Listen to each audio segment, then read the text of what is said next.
Se você ainda não me segue no Instagram, vai lá. E se quiser o conteúdo completo de biologia para vestibular e Enem, acesse a minha plataforma. O link está aqui na descrição do vídeo. Uma boa aula! Fala pessoal, tudo certinho? Bem-vindos a mais uma videoaula e hoje vamos falar dele, do lindo e charmoso estômago. Um órgão que a gente está bastante familiarizado, falamos do estômago a todo momento, quando comemos ou quando, tô com dor do estômago, ou meu estômago está roncando, ou come tanto que fala, meu estômago está cheio. Então a gente fala direto do estômago, a gente sente ele. É diferente do fígado e do pâncreas. O pâncreas, coitado, a gente mal fala dele, né? O fígado até falamos bastante, mas do pâncreas, o baço, sabe? Ninguém fica falando no dia a dia desses órgãos, mas o estômago é um órgão que a gente está familiarizado, porque diretamente tu tá com fome e tu fala, parece que eu tô com um buraco no estômago. Então é um órgão fantástico, muito importante, extremamente interessante. Nessa aula nós vamos entender as características gerais, as suas funções lindas e charmosas, depois vamos falar da anatomia do estômago, que tem que estudar as partes dele. Quem vai fazer principalmente uma faculdade na área da saúde, cara, tem que saber isso aqui também na área das biológicas, né? Na biologia lá a gente tinha que estudar. Anatomia é dar nome às partes para que você consiga entender no contexto geral. Aí depois, gurizada, tem algumas anotações no final da aula, eu vou falar essas anotações também para vocês, para que a gente possa sempre ter o melhor conhecimento. Lembrem-se que o conhecimento é a nossa maior arma. Então temos que estudar, temos que conhecer. E uma coisa que é muito difícil, né, é ter gás para estudar. O que a gente quer é ficar vendo série, ou ver série, ficar só de bate-papo, comendo é fácil, é tranquilo. Porque não exige pensar, e pensar é algo difícil, principalmente no início. Mas uma coisa eu vou falar para ti, te liga só. O início é mais difícil, mas quando você começa a estudar, depois de 1, 2 semanas, pega uma rotina, você passa a ter gosto pelo conhecimento e se familiariza com os estudos. Então, por isso estamos aqui para falar do estômago. Então é um órgão do tubo digestório. O tubo digestório, que a gente estuda aqui no sistema digestório, ele começa na boca e termina no ânus. Então é literalmente um tubo, o bolo alimentar, o que tu come, ele vira um bolo alimentar, vai se transformando até se transformar lá no final, que é o sorete, né, que é o cocô. Claro que no meio disso tudo, você sabe muito bem, passa o estômago. Então ele tem uma forma de uma bolsa, literalmente onde o alimento cai e ele ali vai sofrer alguns processamentos que eu vou falar para vocês na sequência. Então ele está localizado principalmente, te liga, por isso que eu botei esse asterisco aqui bem estranho, mas ele está localizado principalmente no quadrante superior esquerdo. Lembrando que é sempre o seu corpo, né? Se eu olhar para você, eu falar, mas o teu estômago está aqui no lado direito. Não. É o da pessoa. Então olha para você, olha um pouco para o lado esquerdo. Quadrante superior esquerdo, principalmente, porque ele também pode se espalhar para outras partes. Mas então te liga que ele está abaixo do diafragma. Lembra, o diafragma é um músculo importantíssimo para a nossa respiração dos mamíferos, né? Acima do diafragma está o coração, estão os pulmões e tudo mais. Abaixo dele, por exemplo, está o pâncreas e, claro, o estômago que estamos falando aqui. Certo? Então ele está abaixo do diafragma, porém ele está acima do pâncreas. Olha que interessante. E o estômago está entre o esôfago, ou seja, tu come. Passou o bolo alimentar pelo esôfago, que é um tubo, né, também muscular, um órgão, a gente pode ter uma aula sobre ele. Passou pelo esôfago, cai no estômago. Aí ele tem um processamento, depois do esôfago ele cai no intestino delgado, duodeno, jejum, ilho, vai embora, né? Até chegar no intestino grosso, reto e ânus. Então ele está entre esses dois. E ele é muito vascularizado, te liga. Aqui já começa a gente entender o porquê, ou um dos motivos que nos dá sono depois do almoço. A gente come um monte, dá aquele soninho, coisa boa, quero dormir, quero descansar depois de comer. Porque o sangue, a vascularização vai para o estômago, vai para o intestino, justamente por causa da digestão, que é algo difícil de fazer.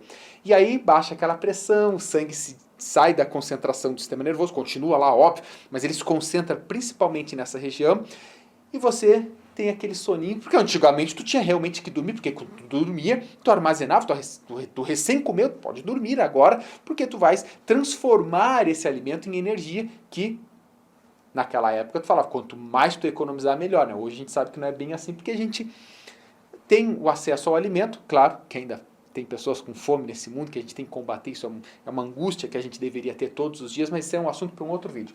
Mas enfim, ele tem capacidade média de 2 litros, ou 2.000 ml, ou seja, agora, sempre quando a gente olha uma garrafa de 2 litros, né, tu fala, cara, eu consigo meter ele toda ela e vai entrar sim. É uma média. Para algumas pessoas é bastante menos, para outras é bastante mais. Mas na média aí 2 litros. Então tu sabe que tu pode comer tanto. E isso é um volume X. E isso é uma coisa interessante. Só que um adendo depois a gente segue.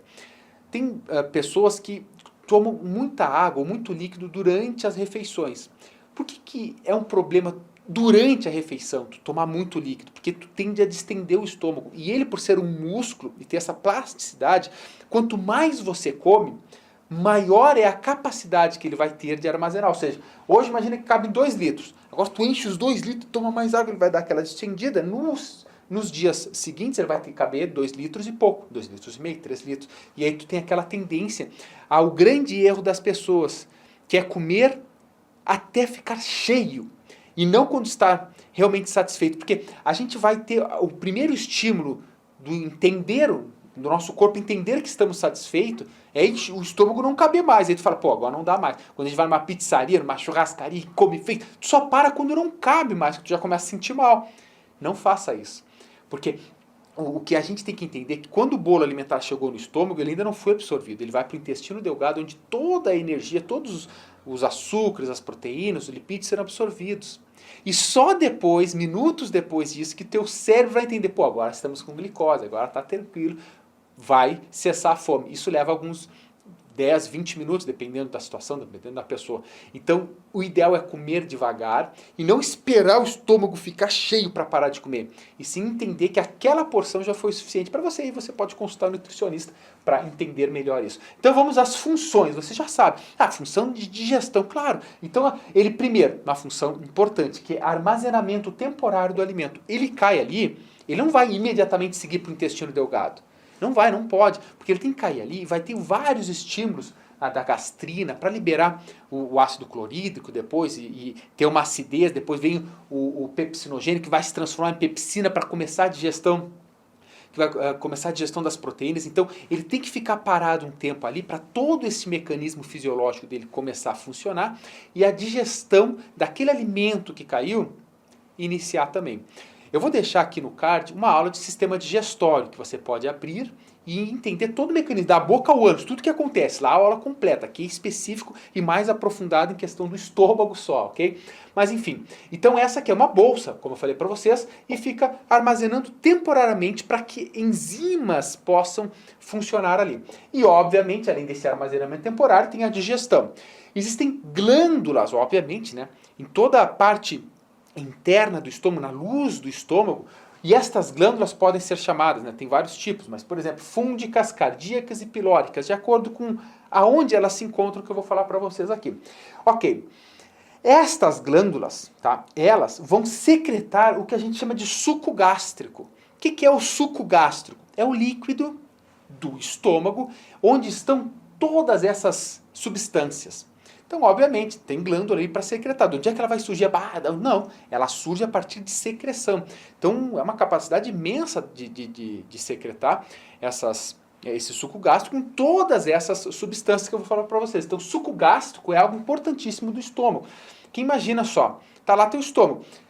Depois a gente vai falar sobre a acidez do estômago e problema de úlceras, que a gente fala, tô com uma úlcera no estômago, me atacou a úlcera, né? A gente fala assim. Mas então, é muito importante a gente entender isso. O bolo alimentar cai por estímulos, a gente fala sobre esses estímulos também na aula de sistema digestório, ou até mesmo na aula de sistema endócrino, porque, pô, tu tá sentindo o cheiro do alimento, começa a salivar. Se tu tá salivando, é porque o teu sistema digestório imagina, pelo cheiro, ou pela própria visão, que você vai se alimentar. E aí já começa a secreção da saliva, do suco gástrico. A mastigação, quem gosta de mascar chiclete demais, é também um estímulo para secretar saliva e ácido e suco gástrico no geral. Ora, só que se você começa a secretar demais o suco gástrico, que tem um pH muito ácido, só que o teu estômago está sempre vazio, aí é uma tendência, tá? É uma tendência do teu estômago, da proteção que tem do muco, que eu também já vou falar para vocês, começar a ficar naquele ali, né? E aí pode ser que aconteça uma ulceração e tal, mas é outras patologias que a gente tem que ter uma aula só para falar da patologia. Mas então, aproveitando esse suco gástrico, que é secretado pela parede interna, do estômago por estas glândulas, elas têm várias substâncias, entre elas a água tem tudo, né? Isso não é novidade. O ácido clorídrico, que é o HCl, que é um ácido, é uma substância extremamente ácida, com pH muito baixo, né? Obviamente, você sabe que o pH vai do básico, que até 14, até o muito ácido, que vai até o 1 ali, que é o muito ácido mesmo, e o neutro fica em torno do 7 ali. Muito bem. Secreta também pepsinogênio. O que é o pepsinogênio? O pepsinogênio é uma substância que ainda está, uma enzima ainda inativada. Quando ela é secretada e encontra um pH ácido, ela é ativada e se transforma na pepsina. A pepsina é importante, você sabe, você estuda em sistema digestório aí. O que é a pepsina? É um hormônio que quebra primeiramente as proteínas. Primeiramente, quebra as proteínas, mas começa ali no estômago a quebra das proteínas. Então você tem uma proteína que é um peptídeo gigante formado por vários aminoácidos, e a pepsina começa a quebrar estas ligações peptídicas, transformando uma proteína grandona em proteínas menores. É por isso que uma pessoa que tem diabetes tipo 1, que é o chamado de insulino dependente, não pode ingerir a insulina. Por quê? Tem que injetar. Porque se você ingerir a insulina, que é uma proteína, antes dela ser absorvida, ela vai ter que ser quebrada nos seus monômeros, que são os aminoácidos. Uma proteína é formada por aminoácidos. Então, se você come a insulina, engolir no teu estômago, começa a quebrar, no teu intestino acaba de quebrar e você absorve os aminoácidos. Só que vai chegar lá no teu pâncreas para a produção da insulina, e o teu pâncreas vai falar assim, cara, não posso. E aí você não produz. Por isso que o diabético tipo 1 injeta a insulina diretamente via muscular, ali, né, que cai na corrente sanguínea rapidamente também. Certo? O fator intrínseco, que é muito importante, fator intrínseco para absorção da vitamina B12, histamina, lipase, o muco. Cara, aqui o muco, vocês têm que gravar isso aqui.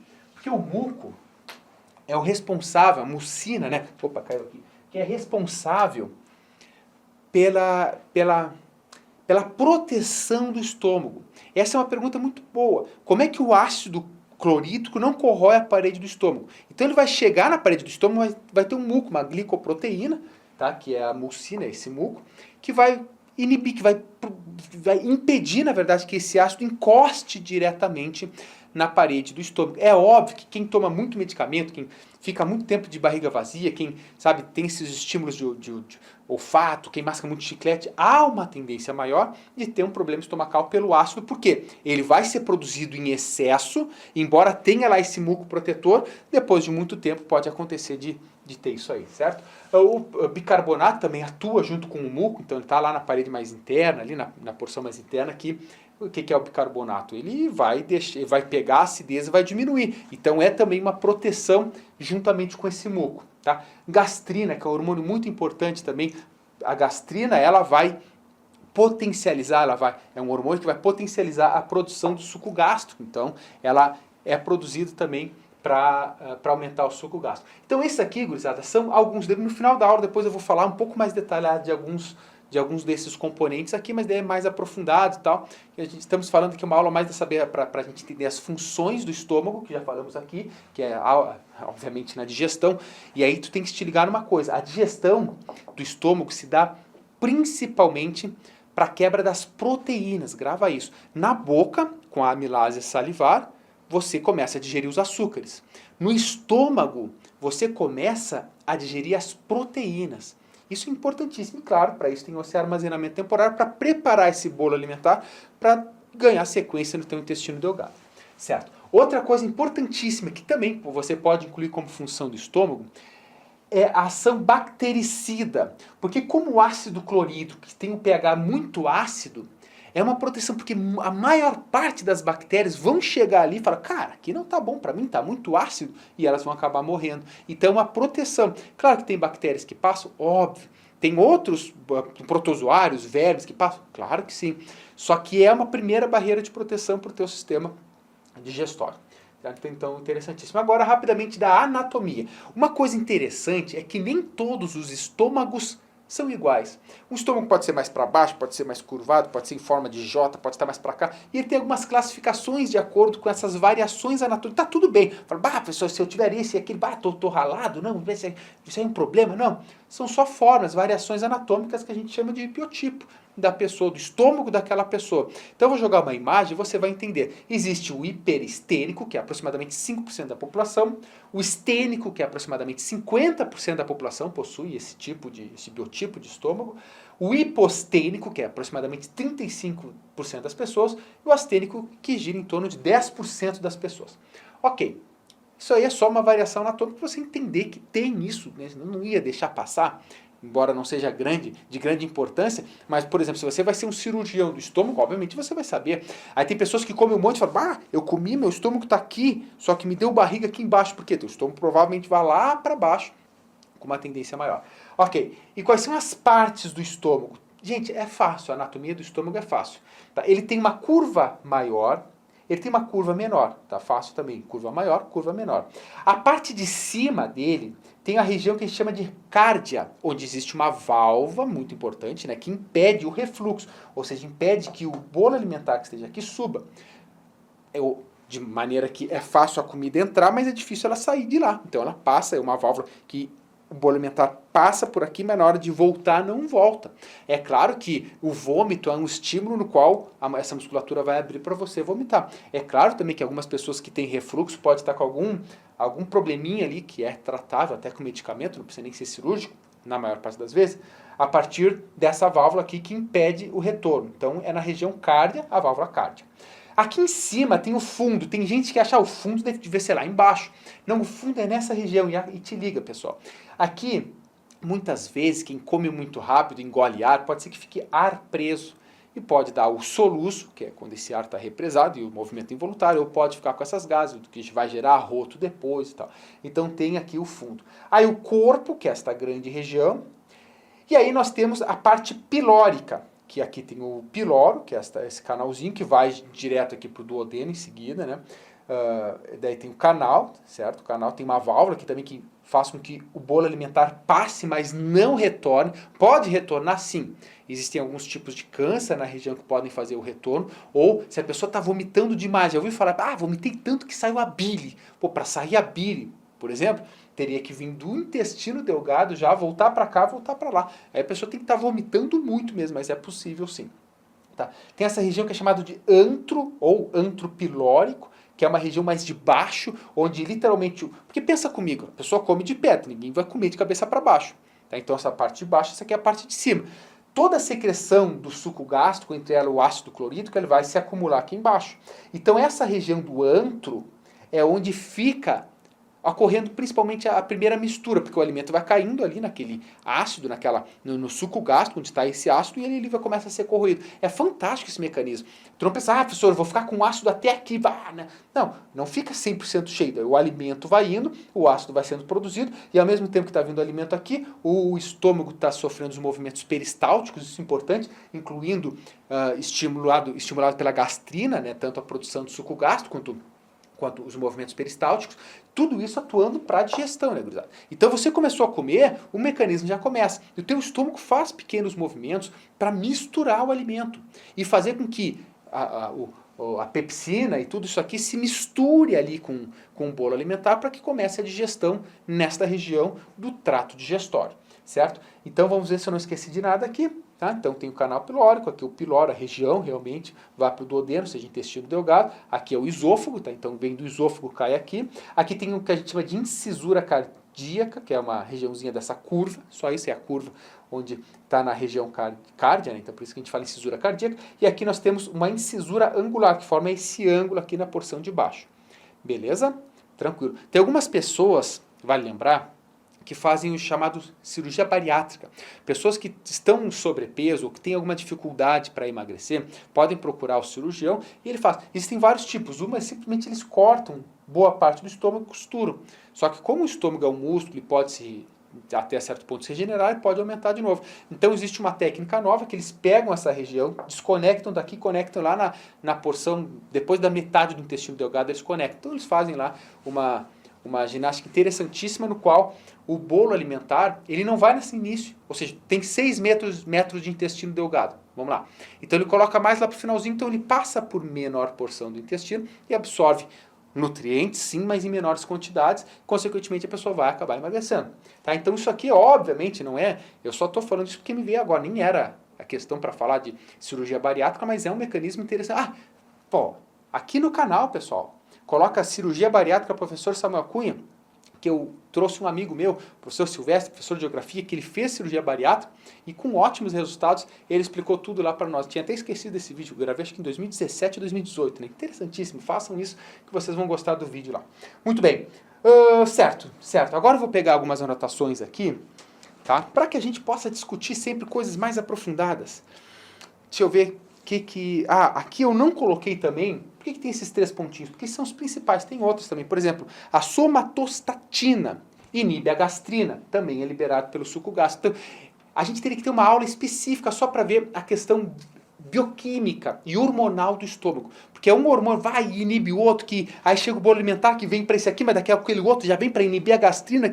Então existe uma relação extremamente complicada e complexa, mas muito linda e charmosa, do mecanismo de todas essas substâncias atuando junto ali. A própria lipase, pô, não é no estômago o principal local de produção de lipase, é insignificante a produção dessa enzima, porque digere lipídios. Isso aí vai lá ser mais produzida no intestino delgado, depois que vai digerir as gorduras, né, os lipídios. Mas muito bem, vamos ver aqui, se eu não estou esquecendo de nada, como é que a gente mantém a saúde do estômago. Bom, do nosso corpo inteiro, né? Uma alimentação saudável, sempre. Hábitos, não fumar, não ingerir bebidas alcoólicas de maneira compulsiva, né? Fazer atividades físicas, tudo isso ajuda na saúde do corpo inteiro e, obviamente, também do estômago. Sabe o que eu estava pensando? Eu cheguei a anotar aqui, mas daí eu falei, cara, vai ficar uma aula muito... Não é o foco, né, da anatomia e função, mas dá para ter uma aula também específica sobre doenças relacionadas ao estômago. Todo mundo já passou mal do estômago, já vomitou, já teve dor de estômago, principalmente quando é criança. O principal meio de ter dor de estômago é você comer um alimento que não caiu muito bem, ou quando é criança com mão suja e tal, porque daí, por mais que tenha um ácido clorídrico, você pode ingerir bactérias ou fungos que caem no estômago e gera. Porque assim, ó, pensa comigo, quando você está enjoado, quando você está mal, como defesa, o nosso corpo, ele induz um movimento forte peristáltico para que o bolo alimentar não siga. Imagina tu comer uma coisa que está fazendo mal. Não, então vamos mandar embora. Você vomita, vai por cima. Isso é um movimento involuntário. Tá? Movimentos peristálticos muito fortes que você vomita, tipo exorcismo. Aquele troço assim já. Eu já me passei por isso. Uma vez fui num acampamento com a biologia, todos os colegas lá e tal, a gente tomou banho num riacho lá, muito doido, riacho. Só que quando a gente voltou, as pessoas tudo começaram a passar mal. Foi em São Chico, lá no norte do Rio Grande do Sul. Velho, daí eu comi um monte de arroz com linguiça. Falei, não vou passar mal, tá tudo bem. Aí aquele troço parou aqui, juro, parou. E passou uma hora e continuava assim. Eu falei, cara, vou deitar, deitei.